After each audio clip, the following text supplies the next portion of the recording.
deixe de lado um pouco seus conceitos e preconceitos, tá? E preste bem atenção. Graça e paz a todos, sejam muito bem-vindos ao canal Apologia com P. E antes de mais nada, assistam, se inscrevam, comentem, ativem as notificações. Aqui no nosso canal nós temos muitas informações relevantes para a sua fé, ok? Vamos lá?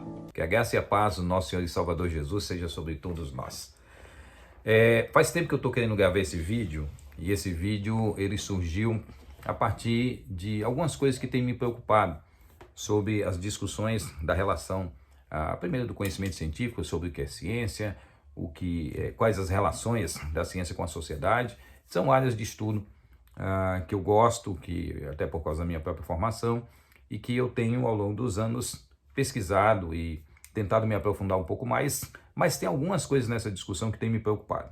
Uma delas é a discussão do pessoal do design inteligente que usa a Bíblia para comprovar determinadas teorias científicas ou para harmonizar essas teorias científicas com o livro sagrado, na tentativa de dar uma legitimidade maior ao texto bíblico, né, e fazer com que as pessoas possam olhar para a Bíblia dando crédito a ela.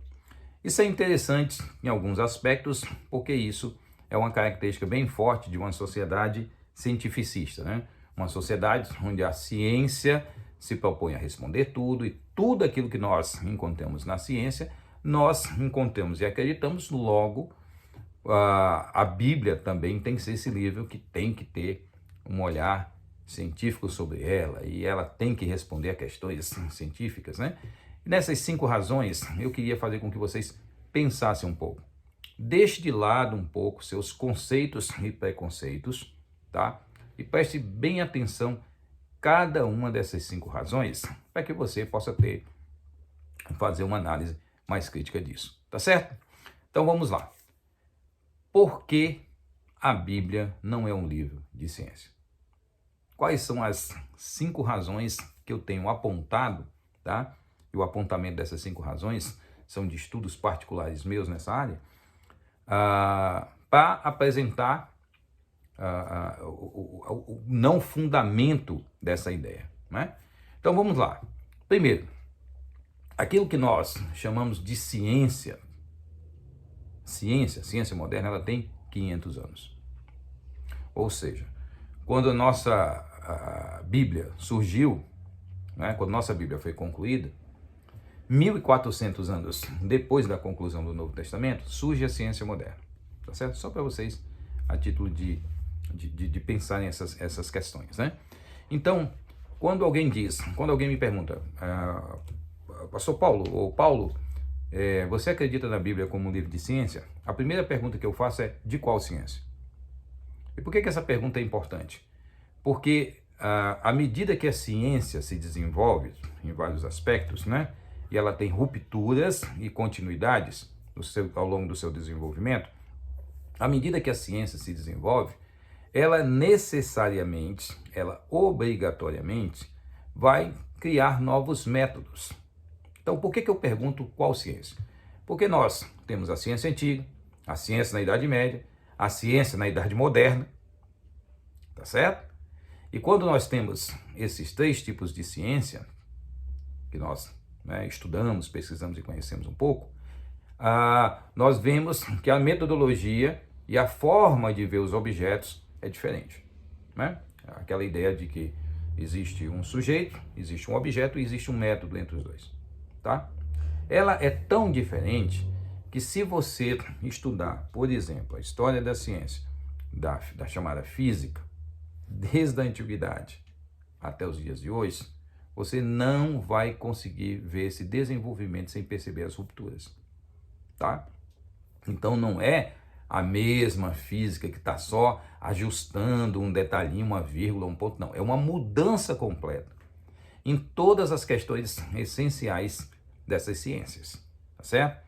Então, o passado de uma ciência de hoje não se confunde com essas ciências do passado, tá certo? Se eu pego uma ciência de hoje, isso não é uma frase minha, isso é de um famoso filósofo da ciência, o Canguilhem. Então, ele vai lá e diz: olha, se eu pego uma ciência hoje, qualquer delas, você pode eleger uma, e pego essa ciência e levo ela para o passado, ela não se identifica com o que é hoje, em nenhuma área. Pode pegar a astronomia, pode pegar a matemática, né, que ainda se discute sobre a definição exata do que ela é, pode pegar a biologia, pode pegar a química, você pode pegar qualquer área da ciência.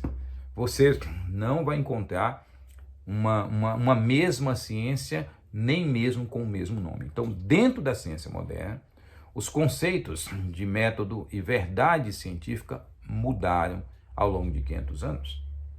Mudaram ao longo de 200 anos. Tá certo? Então, quando alguém me pergunta, a Bíblia é um livro de ciência, eu pergunto, de qual ciência você está falando? Porque a Bíblia toda foi escrita no período antigo. Então, se tem alguma ciência que ela deveria falar, se ela fosse um livro para isso, né? Então teria que ser simplesmente uma ciência, como eu diria, uma ciência completamente da antiguidade, com todos os aspectos da antiguidade. Só isso. Teria que ser uma ciência com todos os aspectos da antiguidade e nenhuma ciência, em hipótese alguma, que tivesse qualquer característica de ciência moderna. Esse é um dos pontos principais. E como consequência disso, tem a segunda questão sobre por que a Bíblia não é um livro de ciência. A linguagem científica, né? A linguagem científica, ela é uma linguagem criada, surgida, mais de um milênio e meio, ou mais de 1 milênio e 400 anos, quase 1 milênio e meio. E mesmo dentro dessa linguagem, como eu falei, ela vai modificando com o tempo. Tá certo? Olha, se a linguagem das ciências não é a mesma, e o livro e a Bíblia é pressuposto por nós cristãos como uma verdade absoluta, permanente e imutável, ok? Então, como nós podemos pegar a linguagem da Bíblia e a linguagem das ciências, se essa linguagem científica, ela muda completamente com o tempo? Se a Bíblia foi escrita numa linguagem antes da ciência moderna, então não poderá ser a ciência moderna aquela que vai arbitrar sobre o que significa aquilo que a Bíblia diz sobre qualquer questão da natureza mencionada por ela. Ok? Pode ser a questão relacionada às águas, pode ser relacionada a qualquer tipo de fenômeno natural, não é? As questões astronômicas, tá? Não importa qual área, nenhuma delas há comunicação. Elas não são cambiáveis, elas não têm relacionamento nenhum, tá certo? São linguagens diferentes, então não podem comunicar fatos iguais. Uma terceira questão é que nós não podemos nos esquecer, eu tenho sempre tocado disso no canal, que as verdades científicas são verdades provisórias. As verdades científicas são verdades provisórias. E aí, quando eu digo isso, tem muita gente que fica bravo comigo. Mas lembre-se, estude sobre isso, sobre a física, sobre a química, sobre as teorias e hipóteses, né? Se toda teoria e hipótese fosse confirmada a ponto de não se ter dúvida e ser permanente, tá? Não fosse provisória, elas não mudariam com o tempo. Então elas são provisórias. Se as ideias da natureza dependem de hipóteses, dependem de teorias, não é? Depende de tudo isso, e elas mudam com o tempo as hipóteses e as teorias, é porque a ciência tem verdades provisórias. Ponto. Não é? E nós temos que aceitar isso. Se nós pegarmos, por exemplo, a questão do átomo, vamos estudar a questão do átomo, né? Eu nem falo do Demócrito. Demócrito já, a ideia de átomo como a menor partícula indivisível, nós sabemos que o átomo não é a menor partícula indivisível. Ponto.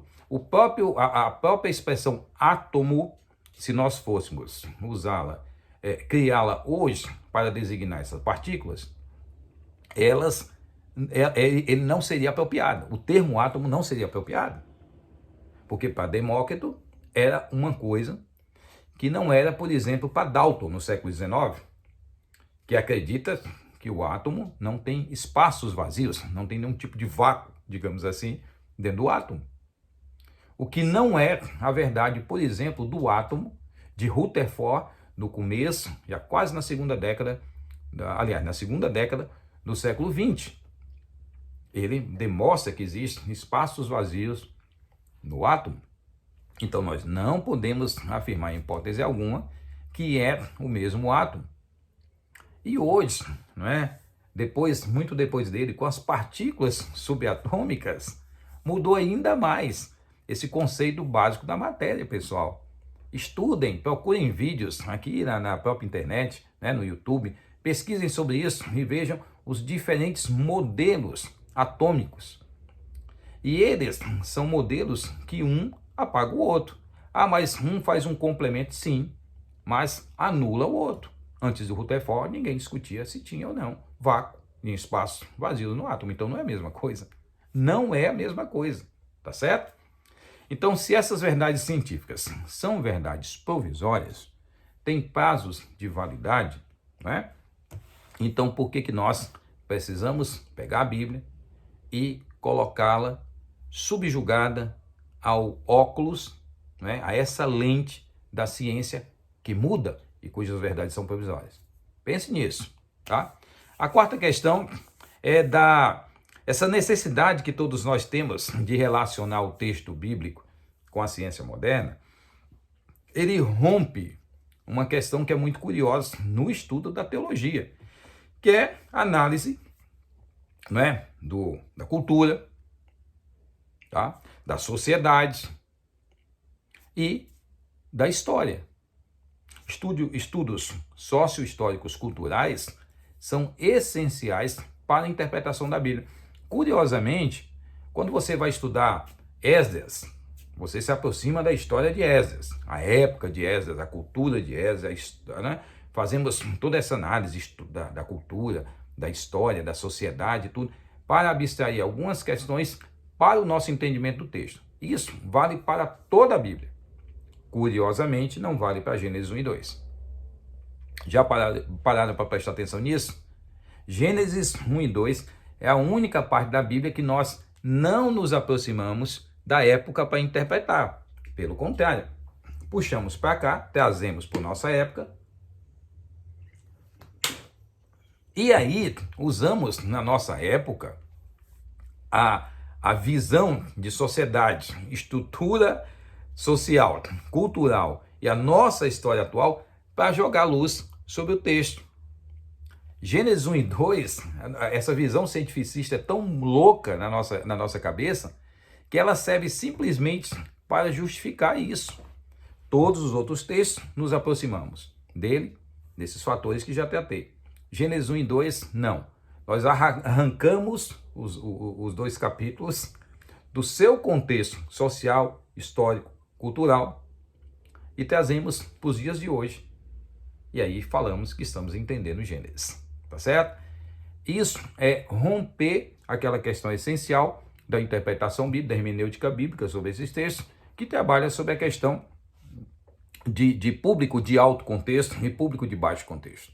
O que é o público de alto contexto? O público que viveu naquela época. E qual é o público de baixo contexto? Nós, por exemplo, que estamos lendo a Bíblia hoje, né? Ou qualquer pessoa que viveu fora daquela época. Por isso que existem textos que a gente não consegue entender e nós precisamos supor algumas interpretações naquele texto a partir desses estudos. O que não ocorre em hipótese alguma, isso não ocorre, por exemplo, quando nós vamos fazer esse estudo dentro da época. Se você perguntasse a qualquer hebreu, a qualquer semita que saiu do cativeiro ali com o povo do Êxodo, e você pedisse para ele, me explique esses dois capítulos aqui, né? Naquela época a Bíblia ainda não era dividida em capítulos e versículos, mas só para você ter uma ideia. Interprete esses dois, explique para mim esses dois capítulos. Ele explicaria melhor do que qualquer grande erudito em línguas orientais, em língua hebraica, aramaica ou qualquer outra área. Qualquer um deles, qualquer escravo semita explicaria melhor Gênesis 1 e 2 do que qualquer doutor hoje em teologia formado pela melhor universidade do mundo e na área de arqueologia, né, sociologia, história antiga, não importa o currículo dele, o escravo saberia mais. Por quê? Porque o escravo faz parte do público de alto contexto. Ele entende o que está ali e mesmo o que não está escrito, porque ele vê um texto que foi escrito dentro da época dele, tá certo? Então esse é um aspecto fundamental que essa interpretação da Bíblia à luz da ciência rompe a ideia do público de alto contexto, estudo da sociedade, estudo da cultura, né? A aproximação de tudo isso é rompido, tá? Outra questão importante, que é a quinta questão que eu quero apresentar para vocês, quinta e última, né? É que essa prática de interpretar a Bíblia à luz da ciência da época é uma prática que nós vemos fortemente no Ocidente desde a Idade Média, né? Mas na Baixa Idade Média, né? A Idade Média, grosso modo, aí são 1000 anos, então mais na Baixa Idade Média, que são a parte mais final, do que na Alta Idade Média, que é o período inicial, tá certo?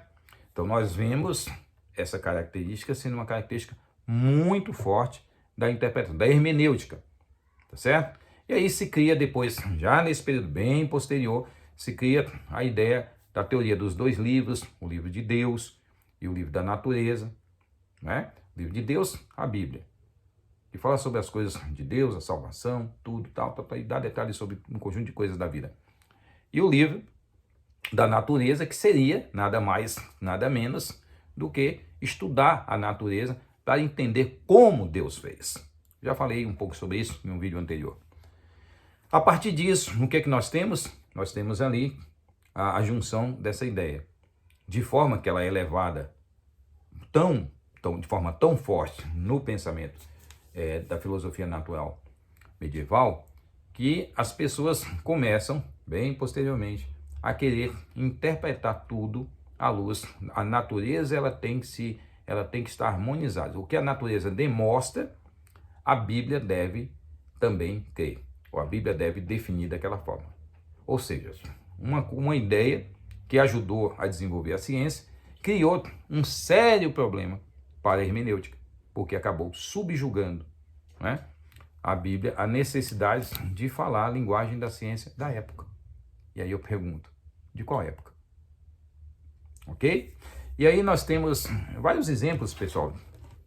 Temos de pessoas no mundo cristão, né? Filósofos naturais, como eram chamados, porque a palavra cientista é uma palavra que só vai aparecer a partir de 1833, tá? William Wimber, já mencionei isso aqui também em outros vídeos do canal, né? Um padre anglicano foi quem criou o termo cientista. E aí nós temos a Marie Maldac, já no século XVII, né? Já o pessoal dessa química nova, que está discutindo um conjunto de coisas, né? Criando algumas interpretações novas, continuando com algumas ideias antigas, né? E Marie Maldac chegava e dizia assim, não, remédios são remédios que devem priorizar a questão da botânica. Sabe por quê?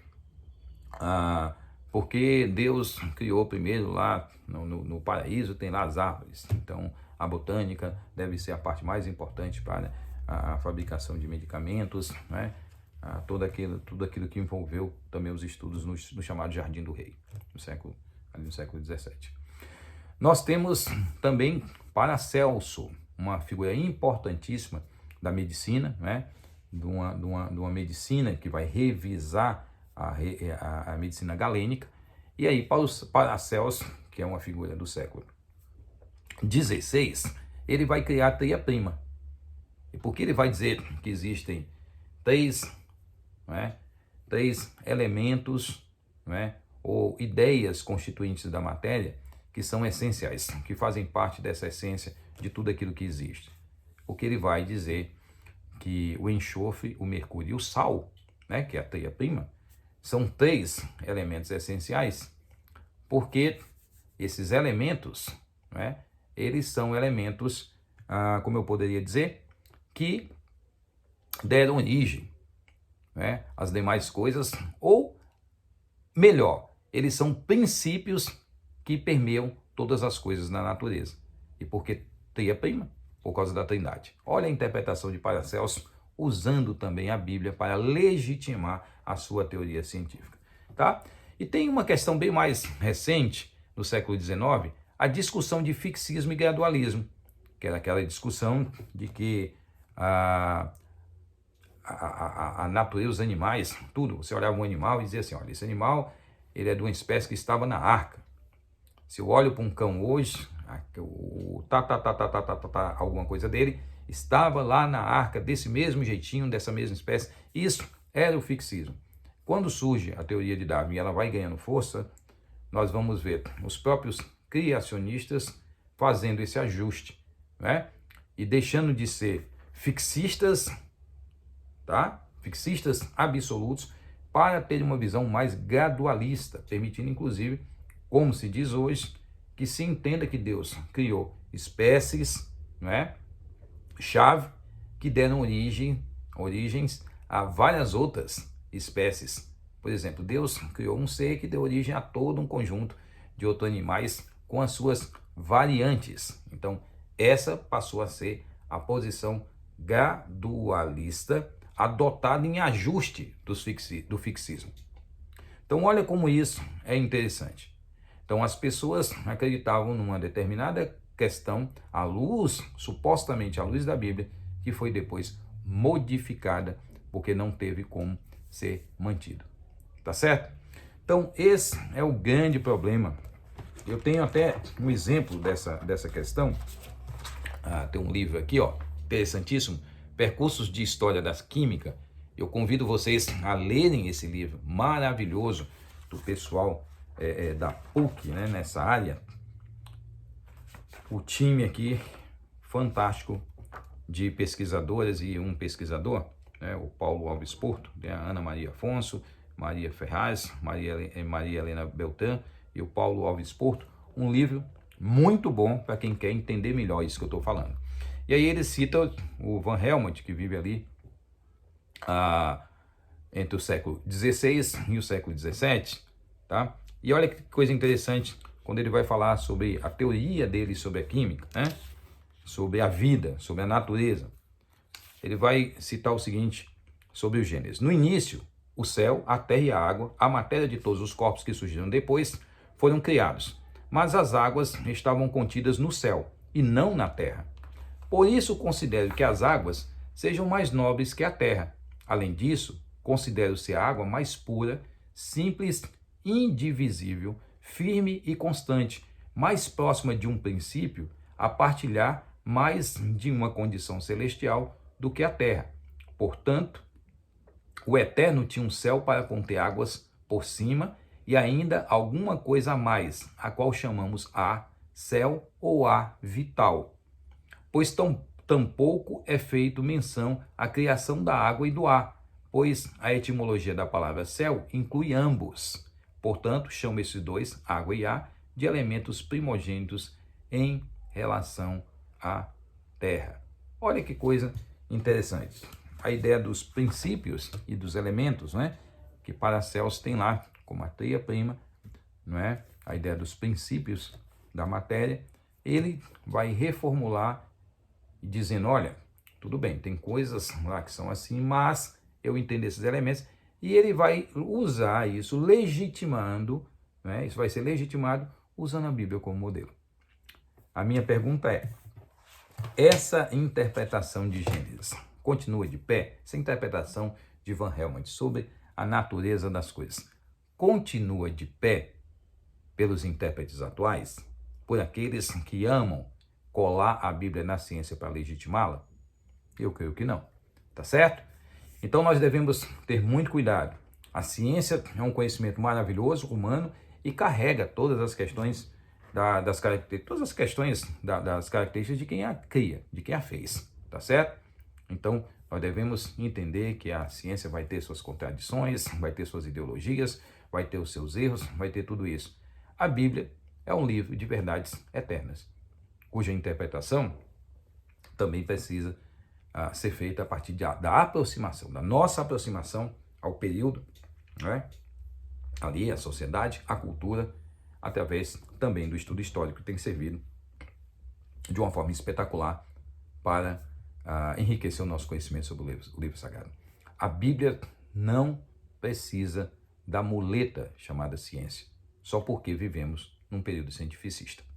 Que Deus abençoe a todos e nos dirija e nos faça pensar um pouco mais sobre isso. Pare de querer interpretar a ciência do seu tempo, a Bíblia do seu tempo, à luz da ciência da sua época. Toma cuidado com isso. Isso não faz bem nem para a ciência e nem para a teologia ou para a escritura sagrada. Que Deus abençoe a todos. Fui.